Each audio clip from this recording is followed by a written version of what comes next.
Hello everyone, welcome back to our channel. ఏంటి రావడమే చిట్స్తో వచ్చాను అనుకుంటున్నారా? చిన్న గేమ్ అయితే ప్లే చేద్దాం అనుకుంటున్నానండి. గేమ్ కాదండి, యాక్చువల్గా లంచ్ ఏం ప్రిపేర్ చేయాలో అర్థం కాలేదు, అందుకే చిట్స్ అయితే వేశాను. ఏవైతే రెసిపీస్ వస్తాయో అదే ఈరోజు మా లంచ్ ప్రిపరేషన్స్. అన్నీ నిజంగా వేసేస్తే ఎలా చెప్పండి, అందుకే కొన్ని డమ్మీ చిట్స్ కూడా వేశాను అనమాట. ఇక్కడైతే 2 చిట్స్ అయితే తీసారండి. ఒకటి దాల్ తడక, ఇంకోటేమో బాయిల్డ్ ఎగ్ రెసిపీ అనమాట. నేనైతే ఆమ్లెట్ రెసిపీ వస్తుంది అనుకొని ఎంతో అనుకున్నాను, కానీ బాయిల్డ్ ఎగ్ రెసిపీ వచ్చింది. ఈ రెండు కాంబినేషన్ బాగుందంటారా? మీరు ఎప్పుడైనా ట్రై చేశారా? ఒకసారి ట్రై చేసి ఉంటే కమెంట్ చేసేసేయండి. నేనైతే ఎగ్స్ అన్నీ బాయిల్ చేసేస్తున్నాను.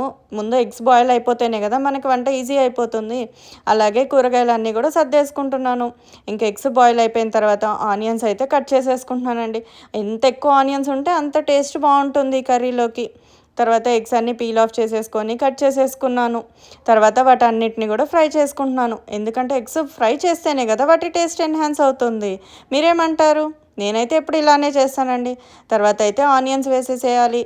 తర్వాత కొంచెం పసుపు వేసి మూత పెట్టేసేయండి, అంతే. ఇక్కడైతే పెద్ద పెద్ద బరువులు మోసేస్తున్నాను, ఏదో ఇంటి బాధ్యత అంతా నేనే తీసేసుకున్నట్టు. కొంచెం అల్లం వెల్లుల్లి పేస్ట్ వేసేసిన తర్వాత కరివేపాకు కూడా వేసేసేయండి.